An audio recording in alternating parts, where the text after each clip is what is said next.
Je suis ravi de vous accueillir aujourd'hui pour que nous partagions ensemble nos liens avec la nature, nous reconnecter à elle. C'est une journée qui est un peu particulière. Elle se place en hommage à François Terrasson. Certains d'entre vous le connaissaient bien, d'autres le découvrent aujourd'hui.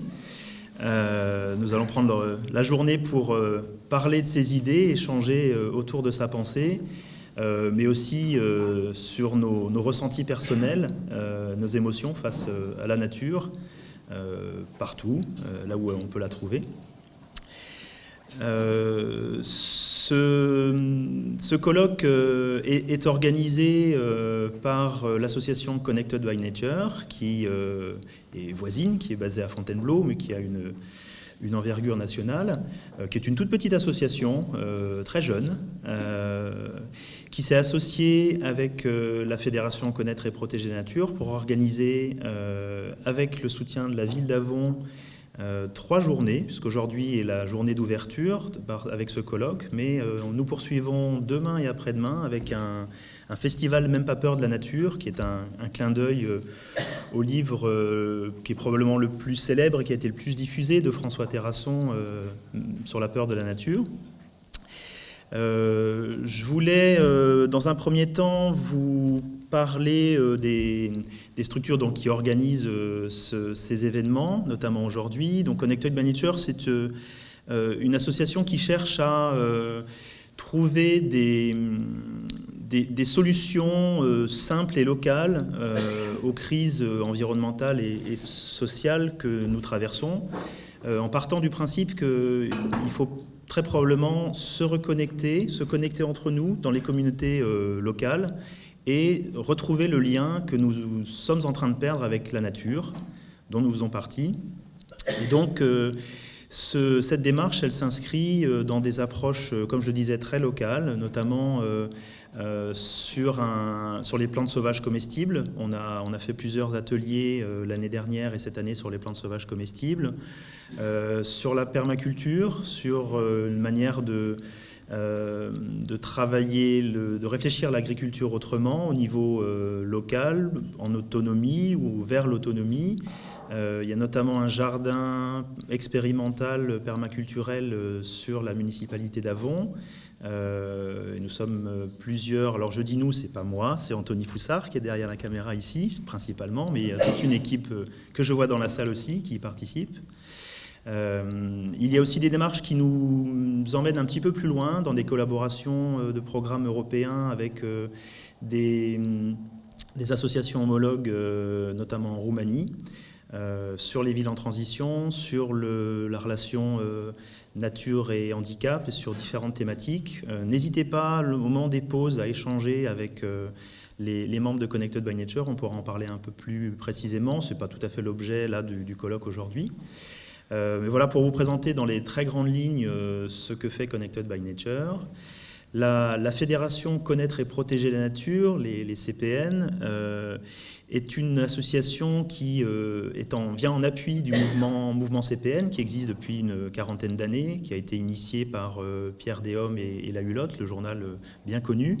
Et donc cette association vient depuis plus d'une trentaine d'années, en appui du mouvement, apporter des outils pédagogiques, animer, organiser des formations sur la connaissance de la nature, une approche naturaliste et qui est vraiment aussi dans la démarche de se reconnecter à la nature. Nous avons mis le logo Nature en famille à côté parce que c'est une aventure qui est proposée par la FCPN, en particulier envers les familles, et nous aurons quelqu'un cet après-midi qui va nous présenter la toute nouvelle plateforme internet de Nature en famille. Et puis évidemment la ville d'Avon qui nous soutient énormément pour cet événement, qui participe à l'organisation, qui évidemment nous accueille dans les locaux ici et dans le domaine du Bel et Bas demain et après-demain, et qui a vraiment tout fait pour qu'on se sente à l'aise et à la maison. Pour certains, c'est vraiment la maison, pour d'autres, voilà, c'est une maison d'adoption et on y est bien. Je passerai la parole à Michel Danquin juste après qui représente la municipalité. Je voulais aussi remercier, alors il y a de nombreux partenaires et intervenants, mais dans le premier cercle, on dira, il y a France Nature Environnement Île-de-France qui nous soutient aussi dans la démarche pour ces journées. Les journalistes pour la nature et l'écologie, c'est l'association des journalistes et écrivains pour la nature et l'écologie,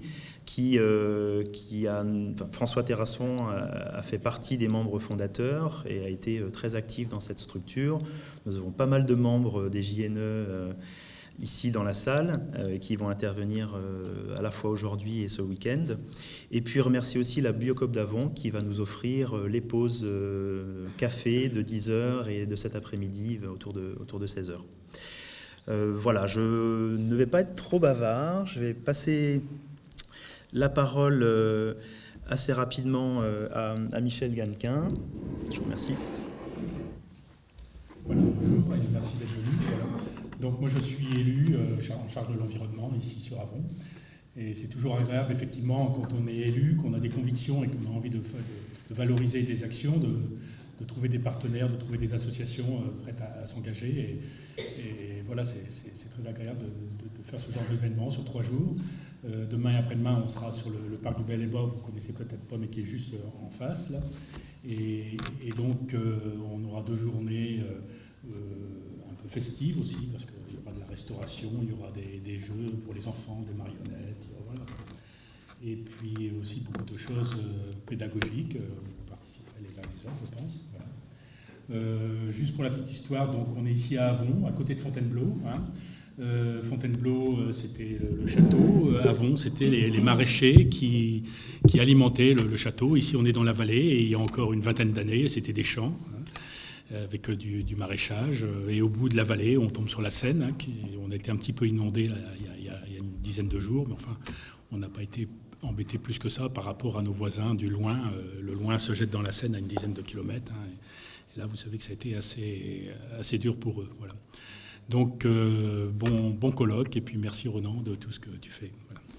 Collectivement.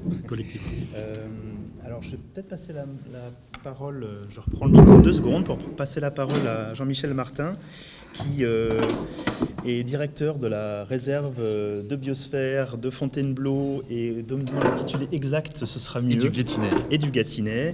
On resitue dans le paysage. Voilà, je te laisse la parole. Merci Ronan, bonjour à toutes et à tous. Donc je me présente, Jean-Michel Martin, je suis directeur de la réserve de biosphère de Fontainebleau et du Gâtinais. Donc c'est un programme, les réserves de biosphère, c'est des territoires qui sont désignés par l'UNESCO dans le cadre d'un programme qui s'appelle L'Homme et la biosphère, qui vise à réconcilier nécessaire conservation de la biodiversité et développement humain. On a contribué à une petite échelle, en fin de compte, à l'organisation de cette journée. C'est un peu au pied levé là que je fais une introduction, mais en tout cas, ce colloque, même pas peur de la nature, ça nous parle bien à 2 titres. La première raison, c'est parce qu'on a une thèse qui est en cours sur le territoire de la réserve de biosphère, donc c'est ce grand territoire autour du massif forestier de Fontainebleau.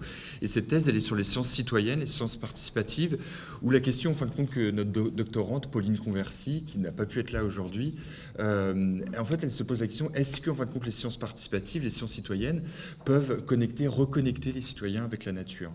Et en fin de compte, quand Ronan et puis Anthony sont venus nous voir pour nous présenter ce colloque et puis le week-end qui va se prolonger, il y a eu vraiment beaucoup d'échos sur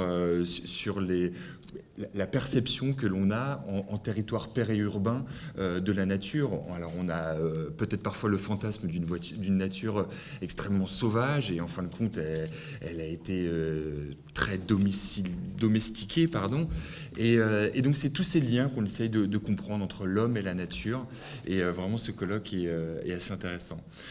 Et c'est vraiment en résonance aussi avec notre programme pour l'homme et la biosphère, ce programme de l'UNESCO, d'autant plus qu'il y a Jean-Claude Génaud qui va faire une intervention en fin de matinée, qui travaille pour le parc naturel régional des Vosges du Nord, qui est également un territoire reconnu par l'UNESCO. Donc c'est la réserve de biosphère des Vosges du Nord. Donc voilà un peu le contexte.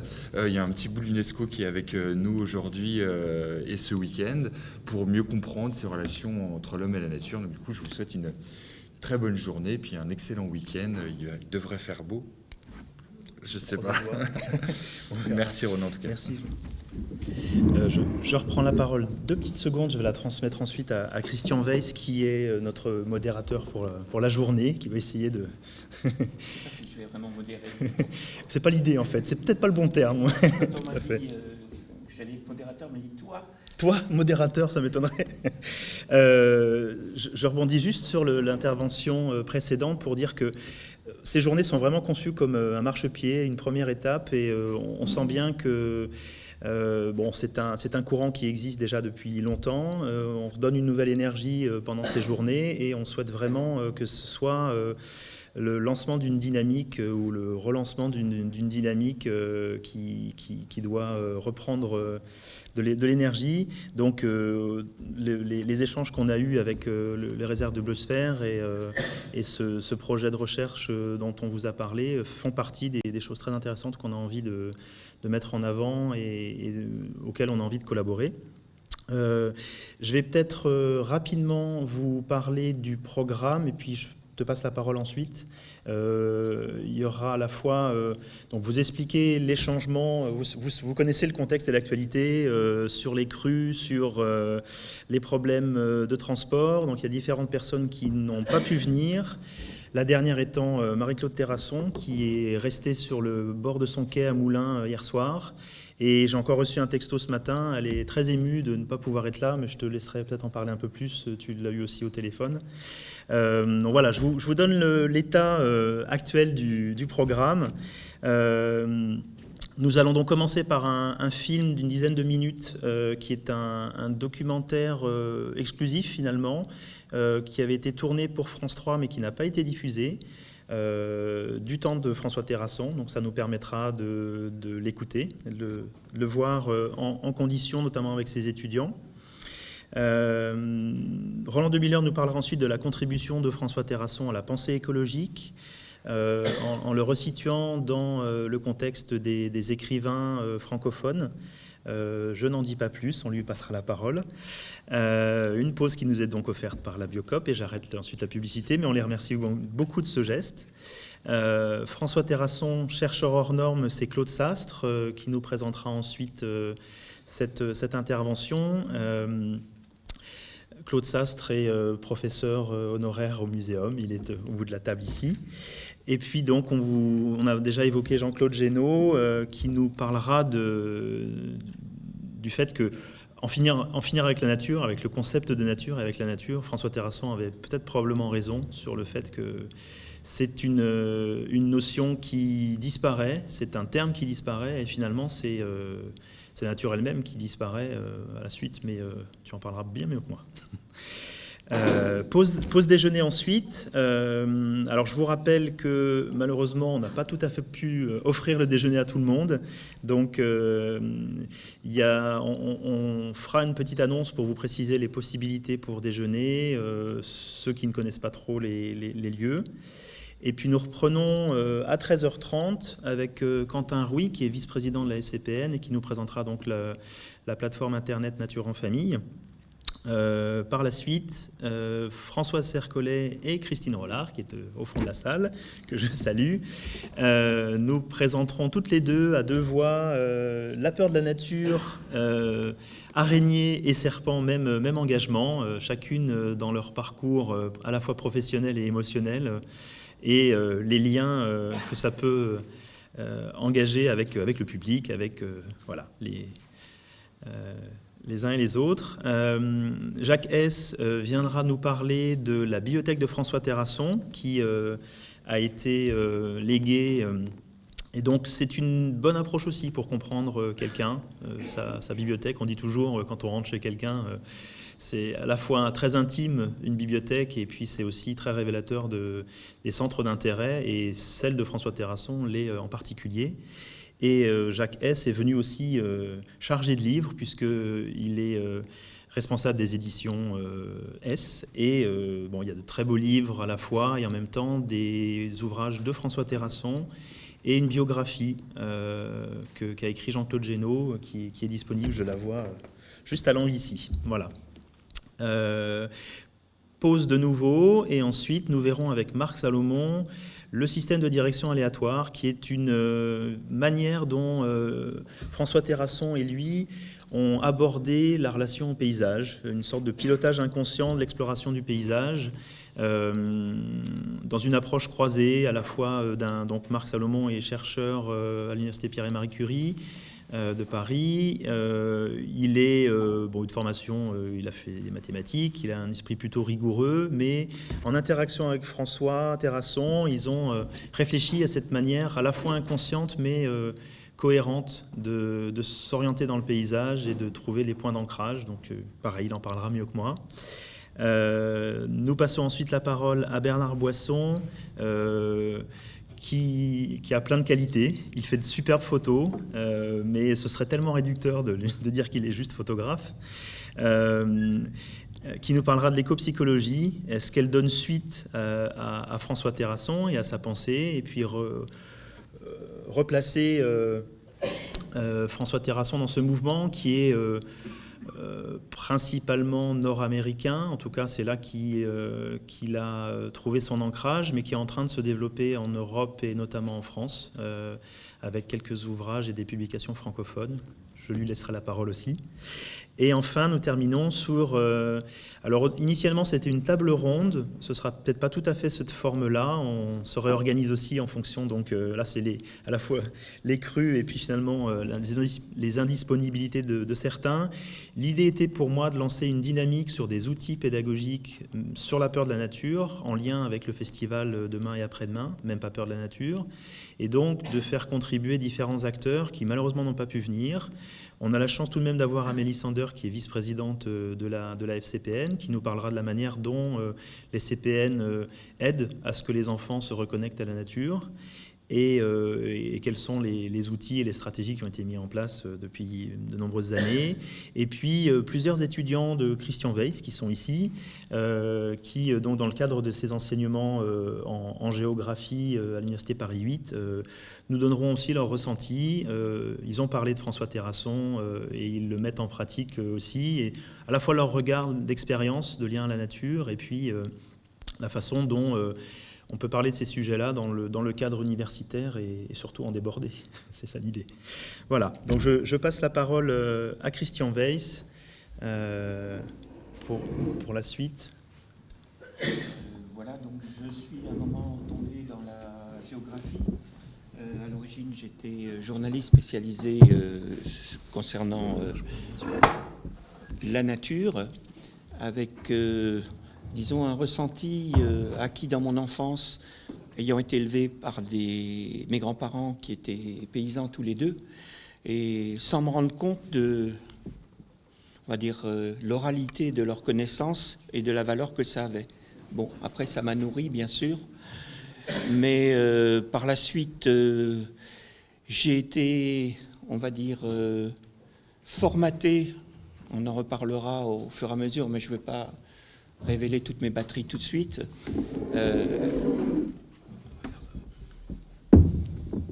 En faisant 3 ans de séminaire chez les religieux, donc je me suis aperçu qu'il y a des trucs qui ne collaient pas trop dans ce qui m'était dit, notamment cette idéologie de la culpabilité, et que par la suite, j'ai plaqué sur la nature qui était ma nouvelle amie. Et donc je me suis aperçu, à l'époque j'étais journaliste, je fais toujours partie des JNE, journaliste pour la nature et l'écologie, et c'est lors d'un voyage que j'ai rencontré François, mais je laisserai effectivement en parler d'autres personnes qui l'ont côtoyé depuis plus longtemps ou qui l'ont découvert, parce que voilà, j'ai pas envie de radoter sur mon amitié avec François. Quoi qu'il en soit, lors de ce voyage, on s'est trouvé des affinités électives, notamment par ce lien paysan qu'on avait. Mais surtout, il m'a bousculé, et longtemps, avec cette idéologie dont je vous parle, de la culpabilité, et de dire qu'il fallait absolument se punir et mettre la nature en réserve dans des parcs pour pas qu'on lui fasse mal, et pour la gérer. J'ai défendu cette idée. On avait des longs débats avec François, qui goguenard me rigolait, il me faisait « un jour tu comprendras ». Et effectivement, petit à petit, ces idées ont fait son chemin, on s'est côtoyés, on a fait plusieurs voyages ensemble. Et je me suis aperçu que, on en reparlera dans les débats, que cette notion donc de conservation, donc vous penchez un peu sur l'histoire de la protection de la nature. Alors, il y a des choses positives dans la protection de la nature, notamment à côté d'ici Barbizon avec les impressionnistes, et avec Rousseau, dont la philosophie était très simple, c'était ne rien couper, ne rien planter. C'est-à-dire, laissons la nature tranquille, n'intervenons pas, avec une approche artistique et sensible, qui avait effectivement évolué par la suite de plus en plus vers la gestion, où on en est aujourd'hui à la marchandisation, et avec des choses enfin qui sont très loin de cette philosophie. Je veux citer juste deux bouquins, dont un qui m'a beaucoup influencé, je pense que François l'avait certainement lu, qui est le bouquin qui s'appelle L'Almanach d'un comté des sables, de Léopold, qui est un naturaliste des années 40 aux États-Unis, et qui a été vraiment un précurseur de ce courant, on va dire, moderne, parce qu'il y en a eu d'autres, comme John Muir, par rapport à la premier parc Yellowstone. Vous aviez deux qu'on retrouve, on les retrouve aujourd'hui ceux-là. John Muir qui était un naturaliste et Pinchot qui était un forestier très pragmatique. Malheureusement, c'est Pinchot qui l'a emporté. Vous connaissez peut-être un peu l'histoire de Yellowstone où on a viré les Amérindiens parce que ça faisait désordre et qu'ils pouvaient éventuellement aller scalper des touristes. Enfin, c'est ce qu'on pensait. On a viré les ours tout en faisant du teddy bear le symbole du parc. On a viré les loups, etc. Bon, voilà. Alors que Muir était plus pour un courant donc préservationniste, c'est-à-dire on laisse tranquille. Et on n'a pas une approche insulaire de la nature, on protège tout à un endroit, on dit tout ailleurs, mais on tient compte de cette nature qu'on appelle ordinaire, et ordinaire, c'est pas une insulte, c'est que la nature extraordinaire ne peut pas exister sans la nature ordinaire. Donc voilà. Donc je pense que les débats peut-être tourneront autour de cette question. Où est-ce qu'on en est aujourd'hui sur la protection de la nature ?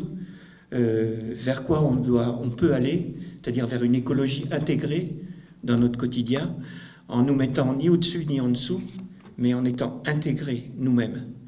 Puisqu'il y a un deuxième bouquin, oui, je voulais aussi citer, de Vincent de Victor, qui s'appelle « Nature en crise », qui est un bouquin vraiment très très intéressant, où souvent les naturalistes... je travaille pour FNE où je suis chargé de mission eau et on a du boulot en ce moment. Et on nous dit « Ah, mais vous vous intéressez qu'à la nature et pas aux hommes. » C'est indissociable. Et l'exploitation de l'homme par l'homme, de toute façon, préfigure l'exploitation de la nature par l'homme. C'est indissociable. Donc on n'y arrive pas si on ne tient pas compte de tout, si ce n'est pas intégré. Voilà, on continuera après... Sinon, je ne vais plus rien voir dire tout à l'heure.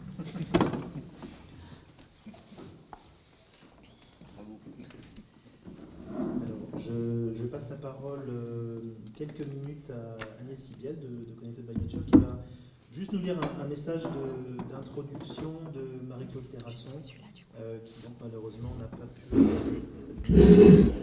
Elle est tout de cœur avec nous. Qui est tout à fait de tout cœur avec nous.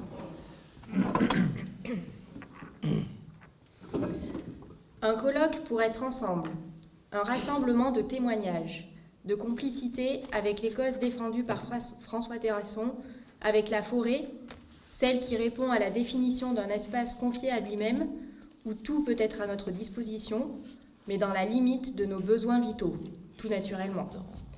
Il ne s'agit pas ici d'une tribune, mais d'une chaîne de reconnaissance, d'amitié, sachant toutefois qu'il y aura lieu de défendre notre biotope. Oh, pas dans la violence, toujours stérile, elle sème l'escalade vers le pire. Les armes de François Terrasson, devant l'adversité, comme devant l'agressivité, c'était la dérision et l'humour. Est-ce toujours possible ? Un colloque pour être ensemble. Oui, bien souvent, beaucoup parmi vous m'avaient exprimé ce souhait de voir réunis ceux qui œuvrent sur la même route de pensée.